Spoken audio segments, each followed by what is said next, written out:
নমস্কার, আপনাদের সবাইকে স্বাগত জানিয়ে আমরা শুরু করছি আজকের এখনকার অনুষ্ঠান বেদ জ্ঞান আয়ুর্বেদার অনুষ্ঠান। বেদ জ্ঞান আয়ুর্বেদা মানে ভারতীয় আয়ুর্বেদ নিয়ে পথ চলা একটি সংস্থা, যারা দীর্ঘদিন ধরে মানুষের পাশে রয়েছেন এবং মানুষকে বুঝিয়েছেন ভারতীয় আয়ুর্বেদের কতটা শক্তি রয়েছে, কতটা ক্ষমতা রয়েছে একটা মানুষকে সুস্থ সুন্দর জীবন দেওয়ার ক্ষেত্রে। আমি কেন এই কথাটি বললাম, আসলে যদি আমরা সঠিকভাবে আয়ুর্বেদের হাত ধরতে পারি, সঠিক আয়ুর্বেদিক চিকিৎসকের কাছে পৌঁছতে পারি, তাহলে রোগ কিন্তু আমার বশে থাকবে শুধু নয়, আমার শরীর থেকে ছেড়ে পালিয়ে যাবে। কিন্তু মুশকিল হচ্ছে আমরা কোথায় যাচ্ছি, কি ট্রিটমেন্ট করাচ্ছি, তার উপরে ডিপেন্ড করছে আমাদের সুস্থতা। আমাদের আজকের এই অনুষ্ঠান বেদজ্ঞান আয়ুর্বেদার এই আজকের বিশেষ অনুষ্ঠানে আমরা একটি এমন রোগ নিয়ে কথা বলবো যেটা হয়তো অনেকে ভুগছেন, কিন্তু না জেনেই হয়তো শুধু ব্যথার ওষুধ খেয়ে জীবন কাটিয়ে দিচ্ছেন।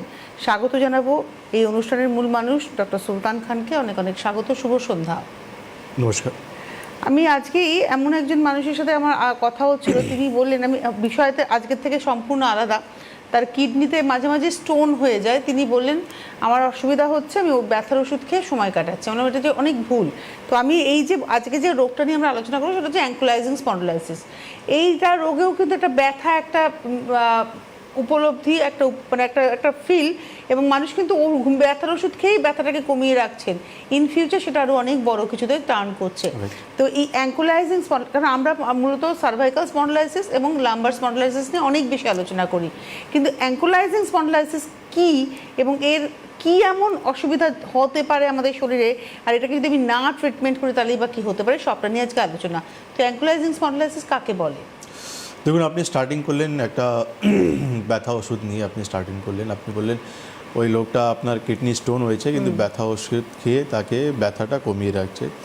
দেখুন, আমাদের শরীরে তার কিছু একটা মেকানিজম রয়েছে।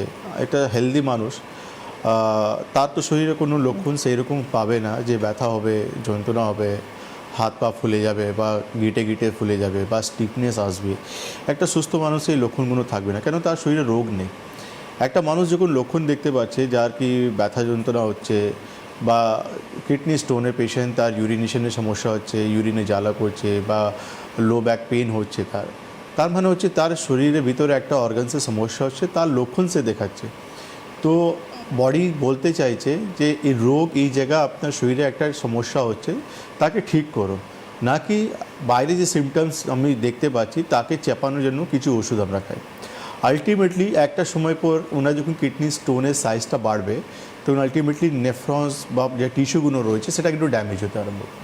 তখন কিন্তু উনি একটা কিডনি রোগী হয়ে যাবে, যেখানে কিন্তু তার কিডনি যে ফাংশনটা ছিল, যে ফিল্টার করার বা যে কোনো প্রবলেম, সেটা কিন্তু সে আস্তে আস্তে লস করতে আরম্ভ করে দেবে।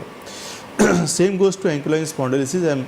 অ্যাঙ্কোলাইন স্পন্ডিলাইসিস বা যে কোনো ধরনের আর্থ্রাইটিস আমাদের শরীরে, একটা হেলদি মানুষের হাড়ের জয়েন্টসগুলো তার কিন্তু যখন ভালো থাকে তার কোনো লক্ষণ থাকে না, কিন্তু যখনই হাড়গুলো যখনই ডিজেনারেশন হয় বা সেখানে ইনফ্লামেশন হয় তখন আলটিমেটলি সে লক্ষণ দিতে আরম্ভ করে। একটা প্রশ্ন করবো ডক্টর খান, সেটা হচ্ছে এই যে আপনি বলছেন যে হার্ট যখন ডিজেনারেশন হচ্ছে বা ইনফ্লামেশন হচ্ছে, এটা হওয়ার পিছনে কারণটা কি? শুধুই কি এজিং প্রবলেম, নাকি না এটা আমাদের নিজস্ব কিছু দোষও আছে? দেখুন, অ্যাঙ্কোলাইন স্পন্ডিলাইসিস বেসিক্যালি এমন একটা রোগ যেটা একটা কজ হচ্ছে জেনেটিক কজ হতে পারে। সেকেন্ড হচ্ছে যেটা আয়ুর্বেদ বলছে আমাদের শরীরে দোষ, বায়ু যেটা রয়েছে, বাত যে দোষগুলো রয়েছে, সেটা যখন ডিসব্যালেন্স হয় তখন আস্থি আর মজ্জাকে গিয়ে ইফেক্ট করে, তখন এই রোগটা তৈরি হয়। তো ন্যাচুরালি বাত যখন ডিসব্যালেন্স হচ্ছে তার পিছনে কিন্তু আমাদের লাইফস্টাইল একটা সবথেকে বড়ো কারণ রয়েছে। লাইফস্টাইল মানে আমরা খানপান কেমন, কী ধরনের করছি, কী সময় আমরা ঘুমাচ্ছি, আমাদের শরীরে বডি ওয়েট কেমন রয়েছে, তারপরে কিন্তু ভিত্তি করছে যে আমাদের দোষগুলো মানে কীভাবে ডিস্টার্বগুলো হচ্ছে। তো আলটিমেটলি সেটাই গিয়ে কিন্তু আমাদের আস্থি আর মজ্জাকে এফেক্ট করে এই রোগটা তৈরি করছে। আর অ্যাঙ্কোলাইন স্পন্ডিলাইসিস এমন একটা রোগ যেটা কিন্তু একটা পয়েন্ট থেকে স্টার্ট হয় আর আস্তে আস্তে গোটা শরীরটাকে কিন্তু ইনভলভ করে নেয়।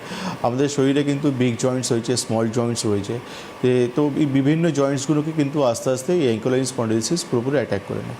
ওকে, তো এটার সিমটমস তার মানে কি? শুধুমাত্র ব্যথা? দেখুন, অ্যাঙ্কোলাইন স্পন্ডিলাইসিসে ব্যথা একটা সিমটমস হচ্ছে, তার সঙ্গে স্টিফনেস রয়েছে, স্টিফনেস রয়েছে অ্যান্ড ফরওয়ার্ড ব্যান্ডিং, মানে সামনের দিকে পেশেন্ট একটু ঝুঁকে যায়। এই তিনটে লক্ষণ। ব্যথাটা কোথায় হতে পারে? এই ব্যথাটা হয় স্যাক্রোইলিয়াক জয়েন্ট, মানে হচ্ছে কোমর থেকে যেখানে লাম্বার রয়েছে তার একটু নিচে।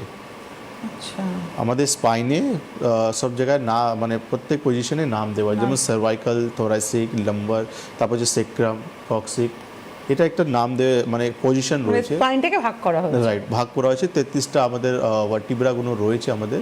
তো সেক্রোইলিয়াক জয়েন্ট যেটা রয়েছে সেখানে এই প্রবলেমটা হয়, মানে কক্সিসের একটু উপরে যে হ্যাঁ portion টা। লাম্বারের নিচে কক্সিসের একটু উপরে সেক্রোইলিয়াক জয়েন্ট রয়েছে, সেখানে কিন্তু এই পেইনটা হয় আমাদের। লাম্বার স্পন্ডিলোসিস পেশেন্ট বলে যে কোমরে ব্যথা হচ্ছে আমাদের, একদম দেখিয়ে বলবে যে পিঠে হাত দিয়ে যে এখানে আমার ব্যথা, কিন্তু সে অ্যাঙ্কোলাইটিস পেশেন্টে তার একটু নিচে ব্যথাগুলো হবে, তার সঙ্গে স্টিফনেস থাকবে বা চট করে উঠে যাওয়া, বসে যাওয়া বা যে কোনো কাজগুলো স্মুথলি করতে পারে না। তার সঙ্গে সামনের দিকে বডি একটু ফরওয়ার্ড ব্যান্ডিং হয়ে যাচ্ছে পেশেন্টের, চোখ অনেক সময় লাল লাল আস্তে আস্তে হতে আরম্ভ করে, ইউআইটিস যেটা বলা হয়। তার সঙ্গে আর একটু সিমটমস যখন অ্যাডভান্স হয় তখন দেখা যায় পেশেন্ট নিঃশ্বাস নিতে সমস্যা হয়। তো এই লক্ষণগুলো অ্যাঙ্কোলাইটিস স্পন্ডিলোসিসে প্রেজেন্ট থাকে। মানে হচ্ছে লাম্বারের নিচে, অথচ আমাদের নিঃশ্বাসের একটা সমস্যা চলে আসছে। কেন কি যে আমাদের রিবসগুলো রয়েছে, যে হার্ট রয়েছে আমাদের, রিবসগুলো রয়েছে, সেটাও কিন্তু অ্যাঙ্কোলাইটিস স্পন্ডিলোসিসে অ্যাটাক হয়ে যাচ্ছে। তো লাংস তো রিবসের উপরও রয়েছে, আস্তে আস্তে আস্তে আস্তে তাকে চাপ, তো লাংস যে মাঝখানে রয়েছে রিবসগুলো কিন্তু যখনই ফ্রিলি মুভ করতে পারে না, তো আলটিমেটলি সেটা প্রেশার ক্রিয়েট করে নিঃশ্বাস নিতে পেশেন্টে আরম্ভ করে। তার মানে এইটাকে যদি আমরা না ট্রিটমেন্ট করি, না ট্রিটমেন্ট করে ফেলে রেখে দিই, তাহলে ইন ফিউচার এটা অনেক বড় কিছু নিয়ে আসতে পারে। অবশ্যই অবশ্যই, দেখুন না, বেসিক্যালি প্রবলেমটা হচ্ছে আপনার শরীরে ইনফ্লামেশন, আপনার যে ভার্টিব্রা রয়েছে তার মাঝখানে কিন্তু গ্যাপিং রয়েছে, সেই জন্য আমি আপনার সঙ্গে ঘাড় ঘুরিয়ে কথা বলতে পারছি, আমি উঠা বসা করতে পারছি, দৌড়াতে পারবো, মুভমেন্টটা রয়েছে। এক্স্যাক্টলি, আমি আমার বডি ইজিলি ফ্লেক্সিবলি আমি মুভমেন্ট করতে পারবো। কিন্তু একটা মানুষের যখন অ্যাঙ্কোলাইটিস স্পন্ডিলোসিস হয়ে যাবে, তার জয়েন্টসে যখন ইনফ্লামেশন আসতে আরম্ভ করবে, তার গ্যাপিংগুলো কিন্তু ফিল আপ হতে আরম্ভ করবে। তো একটা মানুষ যখন সুস্থ মানুষ ঘাড় ঘুরিয়ে কথা বলতে পারবে, অ্যাঙ্কোলাইটিস স্পন্ডিলোসিস পেশেন্ট কিন্তু বডি রোটেট করে কথা বলবে আপনার, কেন তার এক্স্যাক্টলি, কেন কি তার জয়েন্টসগুলো তার সঙ্গে কিন্তু ততটা ফ্লেক্সিবল নেই, আস্তে আস্তে গ্যাপিংগুলো কিন্তু ফিল আপ হয়ে যাচ্ছে। সেই জন্য যখন কোনো কাজ করতে হবে তাকে পুরো বডিকে নিয়ে কাজ করতে হবে, কোনো একটা ইন্ডিভিজুয়াল পার্টকে রোটেট করে উনি কথা বলতে পারবেন। তো একজন মানুষের অ্যাঙ্কোলাইটিস স্পন্ডিলোসিস হয়েছে, এটা আপনারা আইডেন্টিফাই করেন কি করে? এর জন্য কি ক্লিনিক্যাল ভিশনটাই এনাফ, নাকি না কিছু টেস্ট রয়েছে? দেখুন, সিমটমস তো দেখে বোঝা যায়।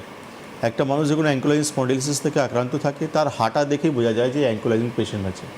একটা হচ্ছে সবথেকে বড় জিনিস। সেকেন্ড হচ্ছে কিছু কনফার্মেশন জন্য আমরা এমআরআই রিপোর্ট করিয়ে নিই, তাতে আমরা জানতে পারি যে যে ভার্টিব্রাগুলো রয়েছে সেখানে কোনো হ্যাঁ আর ক্যালসিফিকেশন হচ্ছে কিনা, আচ্ছা, কটা ভার্টিব্রাগুলো এফেক্টেড হয়ে যাচ্ছে বা ওখানে গ্যাপিংগুলো নষ্ট হচ্ছে কিনা পেশেন্টে, এটা আমরা দেখতে পাই। তার সঙ্গে একটা ব্লাড পরীক্ষা রয়েছে HLA-B27, সেটাও আমরা করিনি। তো এই সমস্ত জিনিস মিলিয়ে আলটিমেটলি পেশেন্টের কনফার্মেশন আমরা করতে পারি যে পেশেন্ট অ্যাঙ্কোলাইটিস স্পন্ডিলোসিস থেকে আক্রান্ত রয়েছে কিনা। আরেকটা পয়েন্ট রয়েছে, সেটা হচ্ছে অ্যাঙ্কোলাইটিস স্পন্ডিলোসিস একটা কম বয়সে হয়, 15 থেকে 20 বছর বয়স থেকে এই প্রবলেমটা স্টার্ট হয়, 15 থেকে 20 থেকে স্টার্ট হয়ে 35-এর মধ্যেই কিন্তু এই রোগটা দেখা মানে এটা এজিং এর রিলেটেড নয়, এটা বয়স রিলেটেড সমস্যা নয়, এটা কম বয়সে দেখা পড়ে। তো এই জন্য যখনই একটা পেশেন্ট যখন 20-22 বছরে আমাদের কাছে আসছে, লক্ষণগুলো দেখে তার হাঁটা দেখে আমরা বলতে পারি যে এই পেশেন্টটা মোস্ট প্রবাবলি অ্যাঙ্কোলাইটিস স্পন্ডিলোসিস আক্রান্ত হয়েছে। ডক্টর খান, একটা কথা আপনি বলছিলেন শুরুতে এই রোগটার কারণের ক্ষেত্রে, যে আপনি বলেন বাতজনিত সমস্যা, মানে বাতের প্রবলেম হয়ে যায়, মানে বায়ুর, যেটা আপনি বলছিলেন।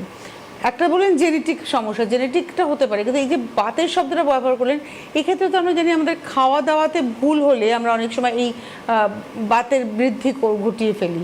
তাহলে কি খাওয়া দাওয়াটাও খানিকটা দায়ী? খানপান তো ফ্যাক্টর আছে, তার সঙ্গে আমাদের লাইফস্টাইল রয়েছে। বেসিক্যালি বায়ু, আমাদের 3টে বায়োলজিক্যাল ফ্যাক্টর রয়েছে, বায়ু, পিত্ত, কফ। তো যে দোষটা এফেক্টেড হবে সেই দোষটা কিন্তু আমাদের শরীরে রোগ নিয়ে আসবে। তো বায়ু যখন এফেক্টেড হচ্ছে, বায়ু কাজটা হচ্ছে আমাদের শরীরে ড্রাইনেস তৈরি করে দেওয়া। তো বায়ু যখনই আমাদের শরীরে বাড়বে, পেশেন্ট নিজের লক্ষণগুলো বলে যে কনস্টিপেশনের প্রবলেম হচ্ছে, স্কিনগুলো ড্রাই হয়ে যাচ্ছে, মাথার চুলগুলো ফেটে যাচ্ছে, নাড়ার চুলগুলো পড়ছে পেশেন্টের, তারপর হচ্ছে তার ব্যথা যন্ত্রণা আরম্ভ হচ্ছে, হাড়ের খটখট আওয়াজ হচ্ছে। এইসব লক্ষণগুলো পেশেন্ট বলবেই যে বাতের পেশেন্ট যেটা থাকবে। তো ন্যাচুরালি তার যে খানপান এমন করছে, খুব ড্রাই খাওয়া দাওয়া করছে, তো ন্যাচুরালি তার শরীরে বাত বাড়বে। একটা মানুষ দিনের বেলা ঘুমাচ্ছে, রাত্রেবেলা জাগছে, তার শরীরে বাত বাড়বে। একটা মানুষ যে রয়েছে তার কোনো ফিজিক্যাল অ্যাক্টিভিটি নেই, তার শরীরে বাত বাড়বে। তো এইসব ভুলগুলো রয়েছে, যার জন্য কিন্তু আমাদের শরীরে দোষগুলো ডিসব্যালেন্স হয়ে যায়। মানে আপনার কথা শুনে আমি একটা জিনিস যেটা উপলব্ধি করলাম, সেটা হচ্ছে যে একজন আয়ুর্বেদিক ডক্টরের কাছে যদি আমরা পৌঁছতে পারি, তিনি শুধু রোগের চিকিৎসা করেন না, একটা মানুষকে তার সঠিক লাইফস্টাইলটা বলে দিতে পারেন যে একটা মানুষ সুস্থ থাকবেন কিভাবে, তার কি কি করলে সে পুরোপুরি সুস্থ হয়ে যাবে। এখানে একটা কথা বলি, আপনারা হয়তো অ্যাঙ্কুলাইজিং স্পন্ডালাইসিস অনেকে ভুগছেন, অনেকে ভুগছেন না।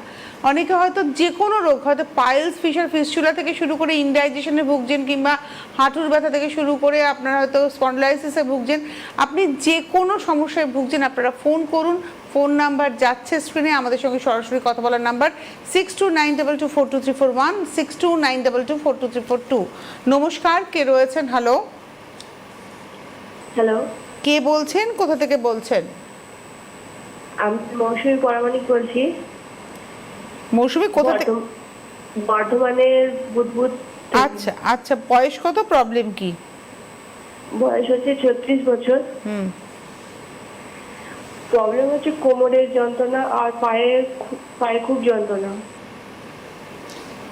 আর হাঁটুতেও ব্যথা প্রচুর। আচ্ছা আচ্ছা, হাঁটু, কোমর আর গোড়ালি বললেন, তাই তো?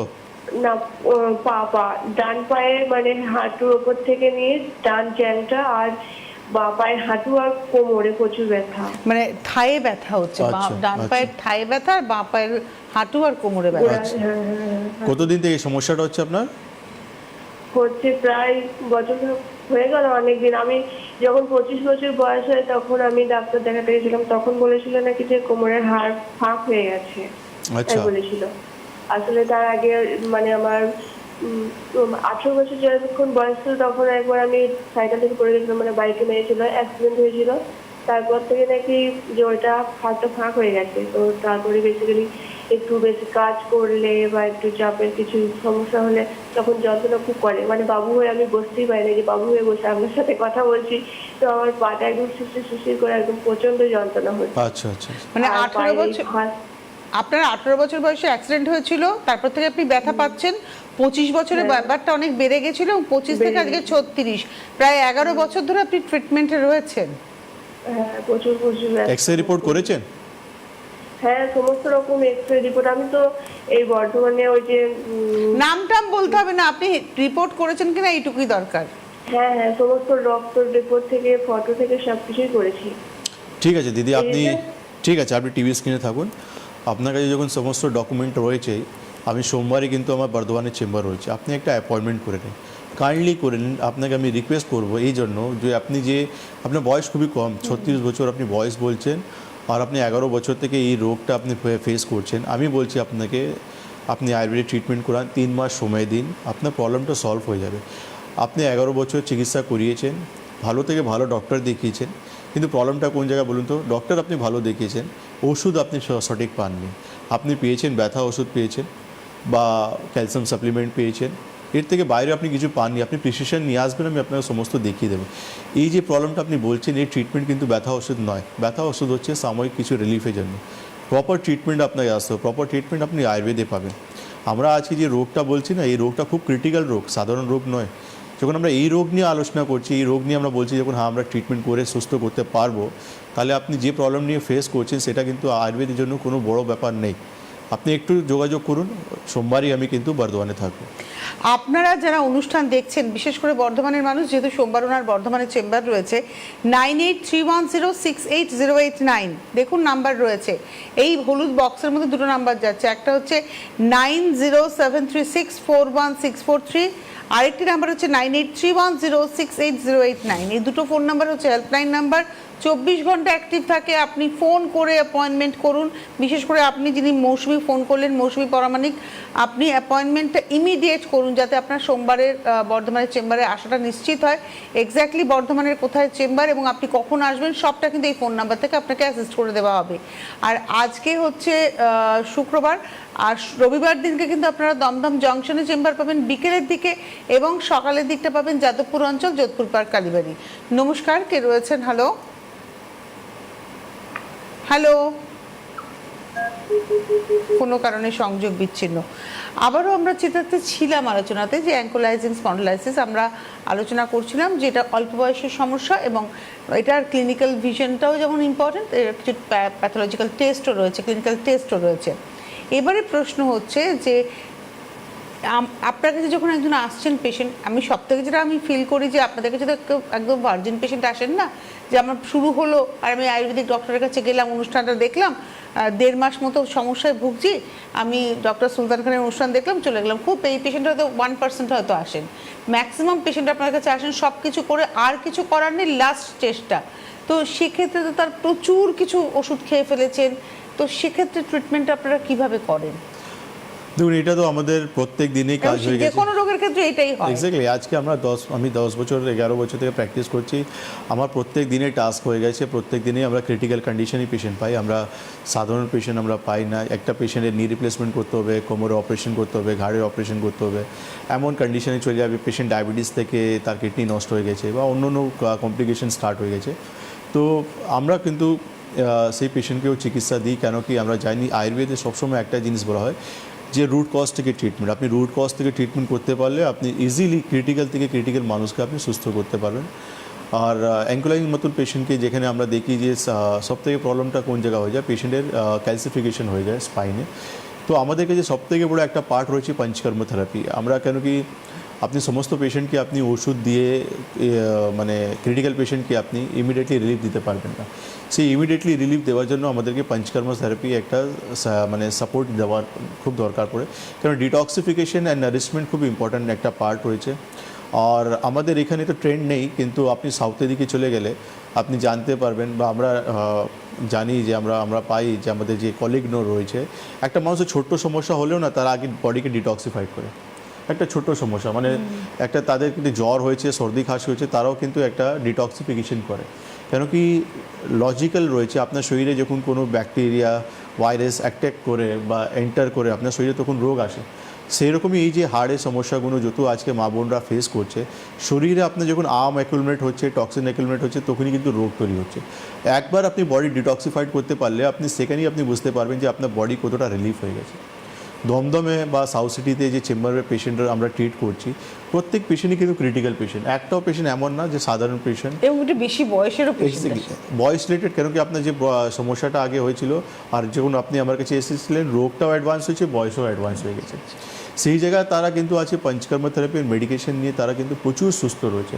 ইভেনচুয়ালি পেশেন্ট যারা সুস্থ হচ্ছে তারা কিন্তু নিজে কলিগদেরকেও আমাদেরকে রেফারেন্স দিচ্ছে, কেন ওরা জানে যে তারাও কিন্তু সেই ভুল করছে যে ভুলটা আমি করেছি, আর আমি আজকে সুস্থ আছি, তাহলে কেননা ওদেরকে আমরা রেফারেন্সটা দিই। কারণ প্রচুর পেশেন্ট রয়েছে যাদের জন্য কিন্তু আজকে আমরা mouth to mouth publicity, mouth to mouth মানে লোক একটা লোককে কিন্তু রেফারেন্স দিচ্ছে, আপনি আসুন ট্রিটমেন্ট। যেমন খাওয়া সূত্র করলাম আমি গত সপ্তাহে, হাজব্যান্ড ওয়াইফ ছিলেন, ওয়াইফের আমি পাইলস হয়েছিল, ওনার অপারেশন আমি খাওয়া সূত্র করলাম ওনার। তো উনি যখন সুস্থ হয়েছেন, ব্যাড লাক হাজব্যান্ডও কিন্তু ফিস্টুলা হয়ে গেছে। হাজব্যান্ড কিন্তু একদিনের সময় ওয়াইফের হয়েছিল পাইলস, উনি আপনার কাছে এসেছিলেন, নিশ্চয়ই প্রচুর ট্রিটমেন্ট করিয়ে আপনার কাছে এসেছেন। উনিও কিন্তু একটা রেফারেন্স পেয়ে এসেছিলেন আমার কাছে। আচ্ছা, কেন একটা পেশেন্ট ওনার খাসুত্ব করেছিলাম, পাইলসটা একদম সুস্থ হয়ে গেছে, আজকে আই থিঙ্ক 8-9 বছর হয়ে গেছে, অনেক ভালো আছেন। উনি রেফারেন্স দিয়েছেন, উনি এসে খাসুত্ব করলেন। আচ্ছা, তো ইনি যখন ভালো হয়েছেন, হাজব্যান্ডও দেখলেন ওনার ফিস্টুলা হয়েছেন, একদিনও সময় নষ্ট করলেন না উনি ইমিডিয়েটলি এসে যোগাযোগ করলে ওনারাও খাসুত্ব করে নিয়েছে। তো সবথেকে বড় জিনিস হচ্ছে আপনি যখন প্রপার জায়গায় পৌঁছাতে পারবেন না, সঠিক জায়গায় যেতে পারবেন না, প্রপার ট্রিটমেন্ট আপনি পাবেন না। এই same course to each and every arthritis patient. আজকে ম্যাক্সিমাম আর্থ্রাইটিস পেশেন্টকে আপনি দেখবেন ট্রিটমেন্ট করাচ্ছেন, এক্সরে রিপোর্ট করাচ্ছেন, ব্লাড রিপোর্ট করাচ্ছেন, কিন্তু ব্যথা সমস্যাটা যাচ্ছে না। শুধু আর্থ্রাইটিস কেন, ডায়াবেটিসের ক্ষেত্রেও তো সেই একই, ট্রিটমেন্ট করাচ্ছেন, ওষুধ বাড়ছে, আস্তে আস্তে ইনসুলিন পুশ করতে হচ্ছে। নমস্কার, কে রয়েছেন? হ্যালো, আমি সুপর্ণা বলছি, নবদ্বীপ থেকে বলছি ম্যাডাম।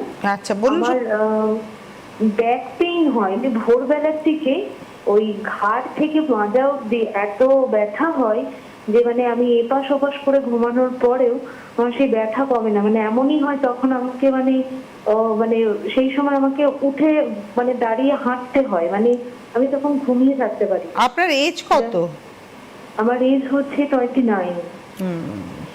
এই সমস্যাটা কবে থেকে হচ্ছে আপনার? এই সমস্যাটা 2-3 বছর হয়ে গেল। মানে কখনো হয় 1 দিন 2 দিন হয়, আবার কমে যায়, আবার কিছুদিন পর আবার এই এক নাগাড়ে হয়। আচ্ছা, এই জন্য কোনো চিকিৎসা বা কোনো অ্যাডভাইস? চিকিৎসা বলতে প্রথম দিকে আমি ভেবেছিলাম হয়তো কোনো সমস্যা আছে, এক্সরে করা হয়েছিল, আচ্ছা কিন্তু সেখান থেকে কোনো কিছু ধরা পড়েনি। এবার আমাকে তখন ডাক্তারবাবু বলেন যে এমনি কোনো সমস্যা নেই, আপনি বাড়িতে কাজ টাজ সবই করতে পারবেন। প্রথম দিকে স্ট্রোক ছিল, তো দেন তারপর থেকে এখন এমন হয় মানে দুদিন ঠিক থাকে, আবার মানে সেই সমস্যা একই। এখন আমি প্রেগনেন্ট বলে ডাক্তারবাবু আর আমি কোনো কনসাল্ট করিনি। ও এই হচ্ছে আমার সমস্যা, কিন্তু আমার এটা কমে না। মানে কিভাবে এটা থেকে একটু উপশম পাবো যদি জানতে আপনার পারতাম। আপনার প্রেগন্যান্সি ক মাসের এখন? এখন প্রেগনেন্সি আমার 7 মাস। 7 months, ঠিক আছে। আপনি লাস্ট এক্সরে রিপোর্টটা কবে করেছিলেন? আমি করেছি 2 বছর হয়ে গেল, তাও 2 বছর হয়ে আমার এই গেছে। সমস্যাটা তো 3-4 বছর মতো হতে চললো প্রায়। আচ্ছা আচ্ছা, এমনি আপনার পেট কেমন পরিষ্কার হয়? এমনি থাকে, কনস্টিপেশনের একটু সমস্যা আছে এখন, একটু বেশি। আগে হলেও অতটাও সমস্যা হতো না। ঠিক আছে, আপনি টিভি স্ক্রিনে থাকুন। আচ্ছা। হ্যাঁ দেখুন, আপনি স্টিফনেসের প্রবলেম বললেন, এটা স্টিফনেস বলা হয়, মর্নিং স্টিফনেস আপনার ঘাট থেকে কোমর পর্যন্ত আপনি প্রবলেমটা বলছেন, আর না বয়স আপনি 29 ইয়ার্স বললেন। তো আমি এখন আপনাকে আমি একটা জিনিস বলবো, যখন পর্যন্ত আপনার এই প্রেগনেন্সিটা ক্লিয়ার হচ্ছে না, আপনি আমাদের চেম্বারে যোগাযোগ করবেন না। আফটার প্রেগনেন্সি আপনি নিশ্চয়ই যোগাযোগ করবেন। আপাতত যেটা আপনার করতে হবে, আপনি মানে আউটার অ্যাপ্লিকেশনের জন্য আপনি কিছু অয়েন্টমেন্ট ইউজ করতে পারেন বা তেল। আমাদের আয়ুর্বেদে মাহামাস বলে একটা তেল পাওয়া যায়, মাহামাস বলে একটা তেল পাওয়া যায়, বাজারে অ্যাভেলেবল রয়েছে। আবার নাম বলছি, মাহামাস বলে একটা তেল পাওয়া যায়। ওই তেলটা আপনি নিয়ে আসবেন, হালকা একটু গরম করে ঘাট থেকে কোমর পর্যন্ত একটু অ্যাপ্লিকেশন করবেন, মাসাজ করবেন না, জাস্ট অ্যাপ্লিকেশন করবেন। দিনে একবার করে আপনি করবেন, সবথেকে বেটার হবে রাত্রেবেলা যখন ঘুমাতে যাচ্ছেন তখন অ্যাপ্লিকেশনটা করুন। এইটাই আপাতত করুন। আর কনস্টিপেশনটা কাটানোর জন্য যেটা আপনাকে ডক্টরবাবু কোনো ওষুধ দিয়েছে, ওটা আপনি রেগুলারভাবে ঠিকঠাক ইউজ করুন। কনস্টিপেশন যেটা কম থাকবে, ব্যথা যন্ত্রণা স্টিফনেসটা তত তাড়াতাড়ি ইমপ্রুভ আপনার হবে। তো আপাতত এইটাই আমি একটা লোকাল মানে আপনাকে ছোটো একটা অ্যাডভাইস দিয়ে রাখলাম, মাহামাস তেলটা ইউজ করুন। আফটার প্রেগনেন্সি অবশ্যই যোগাযোগ করবেন, নাহলে আস্তে আস্তে আপনি একটা আর্থ্রাইটিস পেশেন্ট আপনি হয়ে যাবেন। বয়সটা অত্যন্ত কম কম। একদম। এবং যেহেতু প্রেগন্যান্সি রয়েছে বলে আপনি আলাদা করে বললেন না কিছু, কিন্তু যখনই প্রেগন্যান্সিটা ওভার হয়ে যাবে বা বেবি হয়ে যাবে, তখন আপনি অবশ্যই যোগাযোগ করবেন। কারণ তখন বেবির সঙ্গেও আপনাকে তো অনেকটা যুদ্ধ করতে হবে, তাকে বড় করতে হবে। তখন যদি আপনি নিজে ব্যথাতে কষ্ট পান, সেটা কিন্তু আপনার বেবির পক্ষেও ওটা হ্যাম্পার করবে। নমস্কার, কে রয়েছেন? হ্যালো। হ্যাঁ, আমি গামড়া থেকে জঙ্গল থেকে বলছি। ডাক্তারবাবুর সাথে একটু কথা বলবো। হ্যাঁ, আপনার নামটা বলুন আর বয়সটা বলুন। আমার নাম হচ্ছে বিভূতিভূষণ পাল, বয়স 25। 65 বলুন। আর কোথা থেকে ফোন করেছেন? জম্বু। আচ্ছা বলুন। হ্যাঁ, আমার এই হাত পা কাঁপে, আমি সিগারেট করতে পারি না, বই করতে পারি না, খেতে গেলে গায়ে চাপ পড়ে যাচ্ছে। আমার ডাক্তারবাবুর কাছে কিছু ট্রিটমেন্ট আছে কি, আমি এটাই জানতে চাইছি। কি বলুন? আমি অনেক ডাক্তার দেখেছি, আপনার হাত কাঁপে, ফোন টোন ধরতে পারেন না, লিখতে পারেন না, মানে হাতটা কন্টিনিউ কাঁপে, এর কোনো ট্রিটমেন্ট আছে কি? কত বছর থেকে হচ্ছে প্রবলেমটা আপনার? হ্যালো, হ্যাঁ, প্রবলেমটা কতদিন থেকে হচ্ছে আপনার? এটা আছেই, আছে 2-4 বছর আগে থাকতেই অল্প অল্প আছে, এখন একদিন বেড়ে গেছে। ডাক্তারবাবু ছিলেন, আমি এলাকাতে ডাক্তারদের সাথে কথা বলেছি, বলে ওর বন্ধ হবে না, হাত কাঁপানির ওষুধ নেই। আপনাদের কিছু ট্রিটমেন্ট আছে কি? ও ঠিক আছে, আপনি টিভি স্ক্রিনে থাকুন। প্রথম তো আপনাকে কোনো রোগের নাম বলা হয়েছে যে কি হয়েছে আপনার? তা তো জানি না। এটা জানতে হবে। জানি না কেন, জানতে হবে আপনাকে। আপনি এতদিন থেকে কষ্ট পাচ্ছেন, আগে সিমটমসটা কম ছিল, সিমটমসটা অনেক বেড়ে গেছে। আপনি না জানলে আপনি রাস্তা চয়েস করবেন কীভাবে, যে কোন রাস্তা আমাকে হাঁটতে হবে বা কোন দিকে গেলে আমি সুস্থ হব। আপনি টিভি স্ক্রিনে থাকুন, আমি বলে দিচ্ছি আপনাকে। আপনি যে ট্রিমার বলছেন, হাত যে কাঁপছে আপনার প্রচুর, তো এটা খুব সম্ভব আপনার কম্পবাতের লক্ষণ রয়েছে, যেটা আমরা পার্কিনসন বলি আমরা। কিন্তু একবার আপনি চেম্বারে আমাদের ভিজিট করুন। আপনি তমলুক থেকে বলছেন, মেছেদা আমার চেম্বার রয়েছে, আপনি ওখানে চলে আসতে পারেন, বা খড়গপুরও আমাদের চেম্বার রয়েছে। এই ট্রিটমেন্ট আয়ুর্বেদে খুব ভালো রয়েছে, কিন্তু যত ডিলে করবেন সিমটমসটা বাড়বে। এটা কিন্তু নিউরোলজিক্যাল প্রবলেম। আমাদের যখন ব্রেনে ডোপামাইন সিক্রেশনটা কমে যায় তখন আস্তে আস্তে এই নিউরোলজিক্যাল প্রবলেমগুলো দেখা যায়। তো প্রপার ট্রিটমেন্টে আসলে সমস্যাটা রিকভার করা যাবে, কিন্তু লেট করলে কিন্তু এর কোনো রিকভার কিন্তু সলিউশন থাকবে না আপনার কাছে। অলরেডি আপনার কিন্তু অনেকটা লেট হয়েও গেছে, 61 বছর বয়স থেকে শুরু হয়েছিল প্রবলেম, 65-তে এসে দাঁড়িয়েছেন। নমস্কার, কে রয়েছেন? হ্যালো, নমস্কার, আমি সঞ্জী ব্যানার্জি বীরভূম থেকে বলছি। বয়স? বয়স 73+। বলুন দাদা। বলছি এর আগে তো আমি ওই পেটের জন্য ওষুধ খেয়েছিলাম, খুব ভালো আছি, খুবই ভালো আছি। তারপরে হাঁটু ব্যথার জন্য খেয়েছিলাম, খুব ভালো আছি। এখন সমস্যা হচ্ছে যে আমার এক বছর খানেক থেকে ঘাট থেকে আরম্ভ করে একদম নিচে পর্যন্ত এক এক সময় প্রচুর যন্ত্রণা। তখন মাউথ ফ্রেশ প্যারাসিটামল 2-3টে খেয়ে নিই, আর তার সঙ্গে একটা অ্যান্টাসিড খাই। হ্যাঁ, একটু ব্যথাটা কমে আবার ডাকাত পায়, সেটা সব সময়। ঠিক আছে, আপনি টিভি স্ক্রিনে থাকুন। দেখুন, আপনাকে আপনি বীরভূম থেকে বলছেন, আপনাকে আমাদের চেম্বার রয়েছে বোলপুরে, আপনি ওখানে যোগাযোগ করুন। কেন কি আপনাকে ডিটেলে না দেখলে আমি আপনাকে সঠিকভাবে ওষুধ দিতে পারবো না। আর আপনি এই যে 2-3টে করে আপনি প্যারাসিটামল খেয়ে নিচ্ছেন, এভাবে খাবেন না। এভাবে খেলে কিন্তু আপনার বয়স হয়ে গেছে, আপনার অর্গানস কিন্তু ইফেক্টেড হবে। ঠিক আছে, আমরা একদম অ্যাঙ্কুলাইজিং স্পন্ডিলাইসিসের শেষ পর্যায়ে আসি। ট্রিটমেন্ট কি রয়েছে এবং কিভাবে আপনি মানুষকে সুস্থ করে তুলছেন? আমাদের আয়ুর্বেদে 3টে স্টেপ রয়েছে: নিদান, পরিবর্জন, শোধন অ্যান্ড শমন। নিদান পরিবর্জন, যেটা আমরা বলি যে ব্যাড লাইফটা আমরা লিড করছি তাকে কীভাবে ঠিকঠাক লিড করতে হবে, আর তার সঙ্গে হচ্ছে আমাদের ডিটক্সিফিকেশন, নারিশমেন্ট অ্যান্ড মেডিকেশন। এইভাবে কিন্তু আমরা এনফ্লুয়েঞ্জ পেশেন্টের ট্রিটমেন্ট করি। নারিশমেন্ট এবং ডিটক্সিফিকেশনটা মনে হয় থ্রু পঞ্চকর্মা আপনারা করছেন। পঞ্চকর্ম থেরাপি। আজকে আর হাতে সময় নেই বিদায় নেবার পরে, সুতরাং অ্যাঙ্কুলাইজিং স্পন্ডিলাইসিস হয়েছে মানে ওটাকে সঙ্গে আপোষ করে পথ চলা নয়, আপনার জন্য একটা সুস্থ জীবন অপেক্ষা করছে। 9831068089 এবং 9073641643 যোগাযোগ করতে থাকুন। অনেক ধন্যবাদ জানাবো ডক্টর খানকে, ধন্যবাদ আপনাদের, নমস্কার।